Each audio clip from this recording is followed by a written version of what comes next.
Lasri ingin jadi orang jahat. Karya Y. Edward Horace S.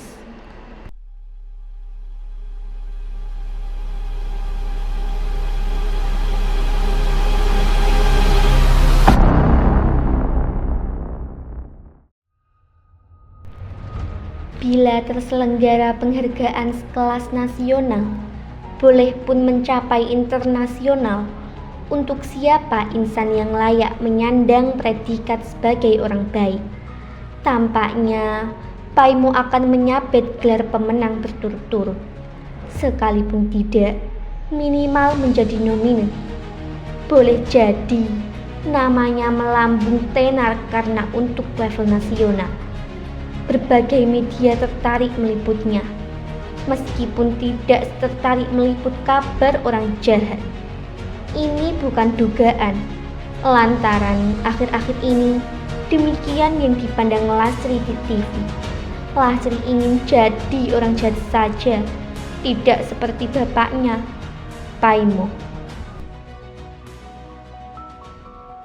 Kalau ada yang ingin tahu siapa orang pertama yang datang ke rumah tetangga yang keluarganya baru saja meninggal, jawabannya sama dengan siapa yang paling terakhir pulang dari gereja setiap ibadah minggu.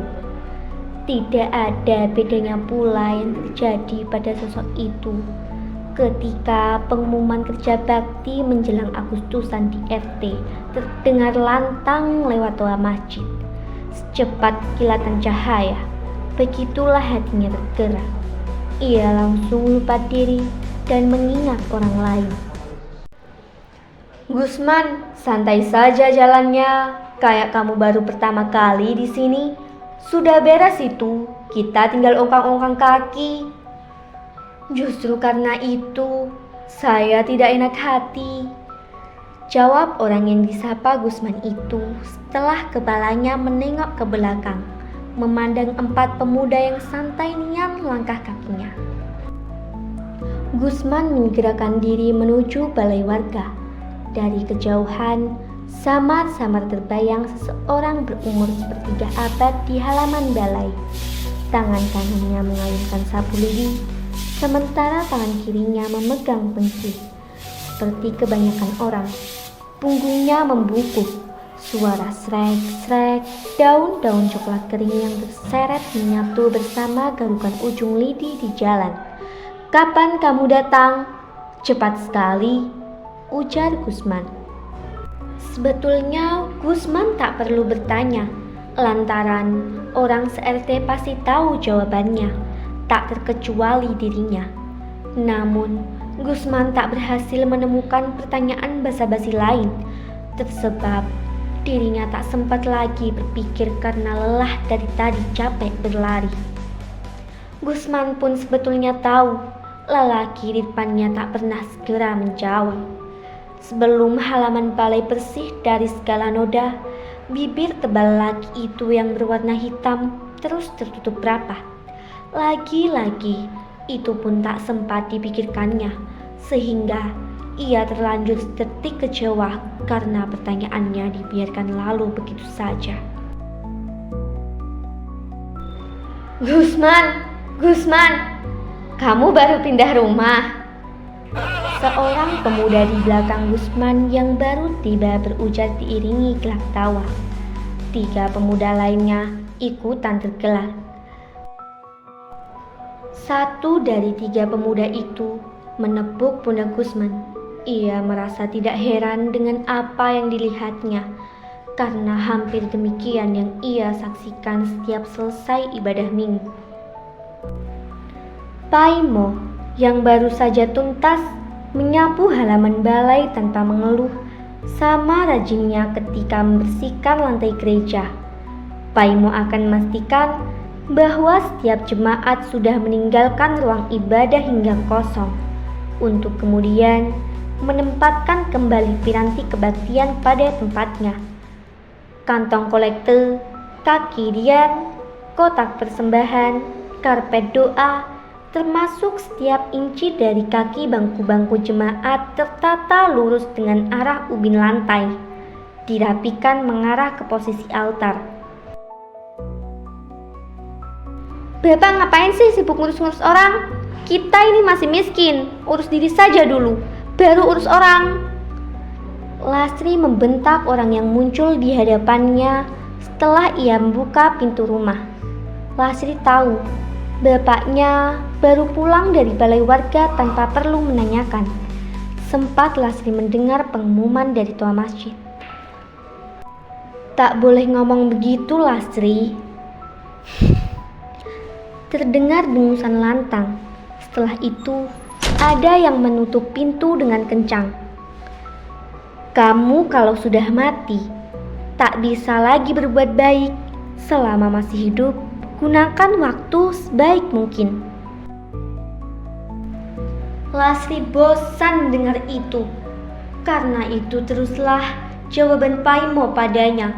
Seperti sudah terpatri dalam pikiran Paimo bahwa hidup itu harus berbuat baik.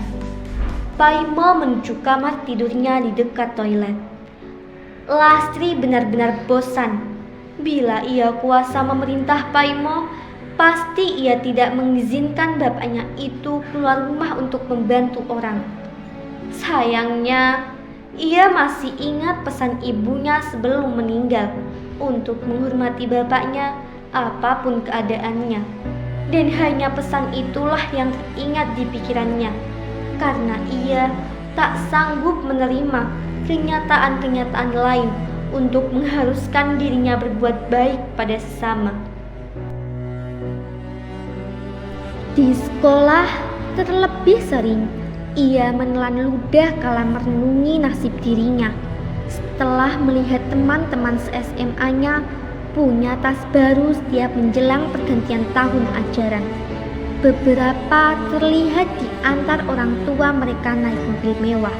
Ketika diajak jalan-jalan, Lastri kerap malu lantaran tak punya uang untuk sekedar membeli minuman. Mengapa mereka tidak seperti dirinya? Batin Lastri suatu saat. Mengapa bapaknya tak kunjung-kunjung kaya meskipun setengah mati berbuat baik? Keluh Lastri kali lain. Bukankah seharusnya kebaikan dibalas dengan kebaikan? Tampaknya Lastri melihat ketidakadilan terjadi. Memang benar, Lastri kerap melihat Paimo tidak tanggung-tanggung untuk menyumbang keluarga dari yang sedang berbelasungkawa. Kata Paimo, sebesar apapun uang tidak bisa menggantikan kehilangan. Bila ada tetangga baru lahiran, Paimo akan pergi ke pasar dan membeli baju bayi untuk dibawakannya saat anjang sana. Sepetak jalan RT yang berlobang pernah pula ia perbaiki dengan uangnya sendiri, lantaran menunggu dari pemerintah setempat tidak cair-cair. Sementara ia sudah berkali-kali mengadu. Terus saja Lastri berharap Paimo, bapaknya, mendapat limpah balas kebaikan yang nyata. Tetapi tak ada. Yang ada uangnya habis, tabungan terkuras. Di dompet hanya cukup buat makan sehari-hari. Rumahnya begitu-begitu saja, hanya beratap gedek.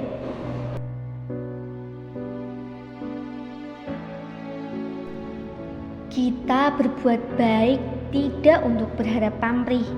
Kita siapkan tabungan di akhirat nanti. Begitulah jawaban Paimo yang Lastri tolak untuk mengingatnya.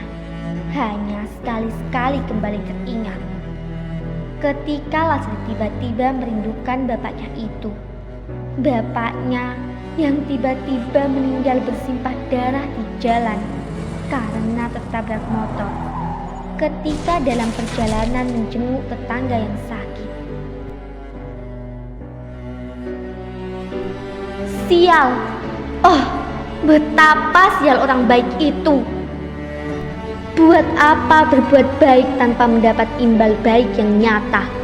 Bukankah seharusnya orang baik mendapat penghargaan? Dunia tempat Lastri berpijak menolak mengiyakan. Sungguh jarang Lasri mendapati tontonan jasa-jasa orang baik terpampang di TV. Beda ceritanya dengan peselingkuh, pencuri, pembunuh, koruptor yang lebih sering mendapat tempat untuk disorot dan segudang penontonnya. Bahkan orang bisa dengan bangga mempertontonkan kejahatannya, seolah-olah luruslah yang terjadi dan tak ada nurani yang dilawan. Meskipun Lasri tahu bahwa orang tua dari salah satu teman sekolahnya itu adalah koruptor, tetap saja Lasri iri dengan temannya itu yang begitu mudah mengeluarkan uang sekaligus mentraktir makan dirinya di mall sepulang sekolah. Lasri sangat ingin seperti itu. Lasri muak melihat perbuatan baik. Tak ada gunanya karena bapaknya pun mati cepat. Sementara koruptor, orang tua temannya itu masih berumur panjang.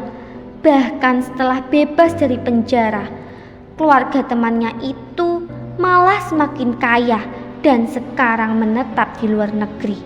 Lasri tak mengerti, benar-benar tak mengerti, mengapa bapaknya semasa hidup terus berbuat baik. Lasri ingin jadi orang jahat saja. Begitulah yang tersimak dalam hati seorang gadis yang sedang beranjak dewasa. Sementara di suatu tempat entah-antah berantah, dalam keadaan yang sebegitu damai, dalam sekelebat bayangan, arwah Paimo menatap ke bumi.